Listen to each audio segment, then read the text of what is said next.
tudo bem? Dando continuidade ao nosso curso sobre termos topográficos em medicina veterinária, né, ou na anatomia animal, a gente vai começar a entender agora por que os termos topográficos eles são essenciais logo no início, né, da carreira acadêmica ou do estudo da anatomia veterinária.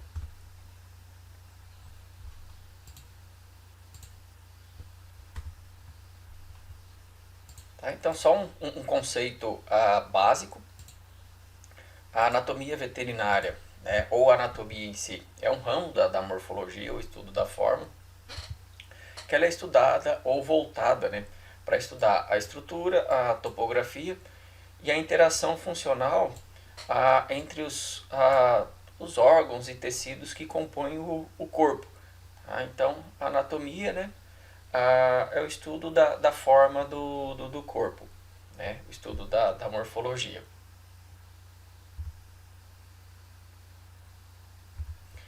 E aí ela é dividida em algumas etapas ou algumas formas de estudar. Assim, a anatomia sistêmica ela é interessante porque ela permite, embora o estudo da anatomia ela seja feita em capítulos, né, porque é separado didaticamente, o organismo como um todo ele se relaciona.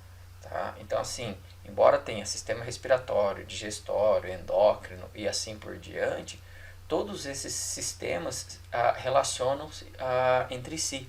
Então, é muito interessante entender, né, a relação, a posição, que às vezes o seguinte, nem fisiologicamente um sistema vai influenciar sobre o outro, mas às vezes fisicamente, né? Por exemplo, um linfonodo ele pode aumentar de tamanho e comprimir alguma estrutura, né? Por exemplo, uma parte, né, ou um nervo do sistema nervoso. O coração pode aumentar de tamanho e comprimir a traqueia, né?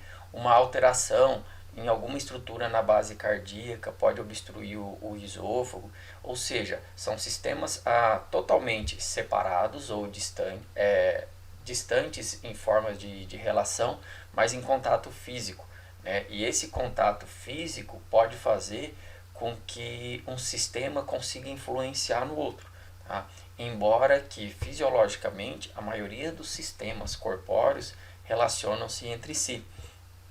Né?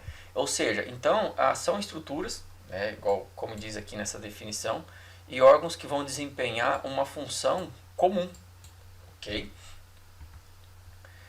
E aí o que pode ter? Pode comparar diferenças, né, entre espécies individuais, de modo que de um ponto de vista anatômico, o ensino da anatomia sistêmica ela vai representar também uma anatomia comparada, porque surge muito aquela coisa, por exemplo, quando se trata de trato digestivo, vamos supor, o estômago dos animais. Carnívoros têm um estômago simples, né, porque só é revestido por mucosa glandular. Já herbívoros têm um estômago de mucosa composta, ou seja, revestido por sistema glandular e aglandular. Então, embora ao mesmo tempo que verifique diferenças ou semelhanças, para que ocorra essa essa comparação ou essa verificação de semelhanças ou diferenças, tem que haver uma comparação. Tá? Então, por isso, assim, quando relatado lá na aula anterior, os estudiosos da época, lá do ensino, no início da anatomia, eles comparavam muito, né, ou eles extrapolavam muita estrutura anatômica dos animais para os humanos. E devido a isso daí, muitas vezes ocorreram erros de interpretação ou de entendimento devido a essa extrapolação anatômica. Tá? Mas quando a gente estuda ou limita a comparação a mamíferos, né? E aqui nesse caso principalmente a mamíferos domésticos, que é o foco, né? Que são eles suínos, ruminantes, né? Lá os ovinos, caprinos, bovinos, os equinos e os carnívoros, né? Os cães e os gatos. também entra as aves domésticas, né? Que não é tão abordado aqui nesse momento.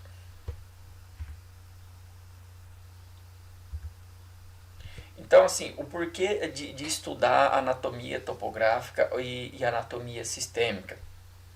Ó, o conhecimento de anatomia sistêmica é fundamento essencial para a anatomia topográfica. E aí o que acontece? Como o estudo da anatomia topográfica, ou principalmente assim dos termos topográficos nesse momento, eles são essenciais, então, e a extensão dele, quando comparada à anatomia sistêmica, ela é bem reduzida. Então, como que é feito? Primeiro estuda-se termos topográficos, né, para a gente conseguir delimitar a região de determinado órgão ou estrutura corpórea, e a partir daí parte para uma anatomia sistêmica, como por exemplo, se eu entro primeiro na sistêmica, no momento que eu falar, digamos, que o intestino delgado localiza-se numa porção aboral em relação ao estômago, o aboral ele pode ser obscuro. E às vezes uma simples palavra ela pode atrapalhar o entendimento de um conteúdo ou de um assunto num todo. Então, estudar anatomia é montar um castelo. Só que ao invés de a gente colocar tijolos, a gente coloca pequenas pedras, certo? Lembrem-se que a gente faz parte de uma maratona, ok? E não de uma corrida. É interessante sempre estar evoluindo. Então, no momento que eu vou estudar o sistema, eu preciso descrever ou saber entender qual que é a posição relativa de um órgão, né? A interação funcional, né, entre esses órgãos e as estruturas de várias regiões do corpo. Eu comparo muito o curso de anatomia ou a aula de anatomia a um curso de mecânica, né? Eu acredito que o seguinte, quando alguém vai fazer um curso de mecânica, ele não vai estudar primeiro um motor com defeito, porque para ele conseguir conhecer o defeito, ele precisa saber como que é o correto, ou como que é o normal. Digamos, em ruminantes, né, ruminantes estabulados, principalmente vacas leiteiras, é frequente essas vacas ou esses animais serem acometidos por deslocamento do abomaso. Então, para eu saber que o abomaso está deslocado, antes eu preciso saber qual que é a posição dele, né? Antes de saber do deslocamento do abomaso, eu preciso estudar lá a anatomia sistêmica para saber qual que é a localização do abomaso. Quem que é o abomaso dentro daquele monte de vísceras que existe na cavidade abdominal de um ruminante. Então, são todos fatores que a gente precisa ir unindo e juntando para tornar o entendimento anatômico mais fácil. E aí aqui, ó, juntas, né, a anatomia sistêmica mais a anatomia topográfica, elas constituem a base da prática clínica. Então, é isso. No momento que faz um exame físico, certo? Eu preciso saber, por exemplo, eu tenho o hábito de dizer que veterinário enxerga com as mãos, né? Às vezes você pede alguma coisa para uma pessoa para ver, a pessoa fala, aí você quer pegar, né? Aí a pessoa fala, você enxerga com as mãos? Nós, veterinários e alunos de veterinária, nós enxergamos com as mãos, né? Porque é através de um exame físico que a gente consegue detectar muita coisa ou saber de muita coisa. Então a gente precisa pegar, né? Então assim, ser sinestésico, né? O palpável, o tato ajuda muito o veterinário na sua profissão clínica e cirúrgica.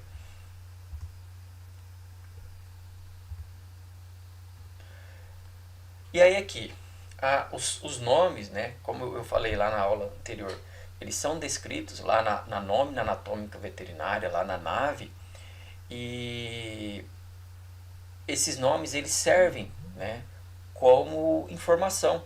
Ou seja, eu não devo, por exemplo, dar continuidade em um estudo, digamos, se eu não sei o significado de uma palavra. Porque se eu não sei um significado, ele torna obscuro o que aquele parágrafo, o que aquela frase está tentando explicar. E aí o que acontece? À medida que a gente segue, né, com os estudos, cada palavra que a gente procura não elucidar, ela vai acumulando. Né? Imagine que vocês têm um armário da bagunça. Cada vez que você não sabe uma palavra e você continua o estudo sem saber o significado daquela palavra, você coloca mais uma palavra naquele armário. Então vai chegar num momento que aquele armário ele não cabe mais palavras sem conhecimento. E ou seja, do que serve ou qual base que tem todo aquele conhecimento que você construiu ao redor daquelas palavras que são obscuras para você, certo? Então, assim, é muito interessante, à medida que for estudando, tentar saber qual que é a origem, qual que é o significado de cada nome, embora ele não seja, às vezes, o foco do seu estudo. Então, o aluno de veterinária, até mesmo os médicos veterinários, é muito interessante eles terem dicionários médicos, anatômicos e às vezes até buscas, né, em sites da internet para tornar mais claro o que aquela frase está tentando transmitir. Porque o seguinte, a gente não pode ficar falando coisas como papagaio, né, simplesmente repetindo sem saber o porquê que aquela frase ou aquela palavra está ali, melhor dizendo. Então a gente precisa esclarecer isso muito bem. E eu digo aqui, o objetivo de iniciar o estudo da anatomia pelos termos topográficos explica-se nessa frase.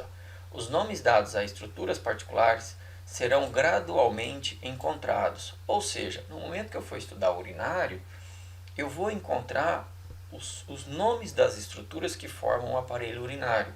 O reprodutor, o nome das estruturas que formam o reprodutor.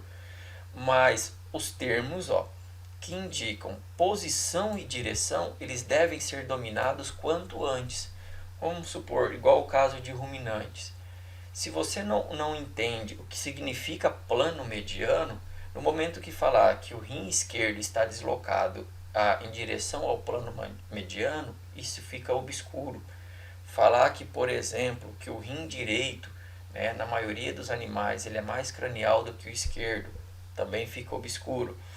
Então, são termos que quanto antes, né, se tornar claro, melhor, né, e mais vantajoso será o aprendizado.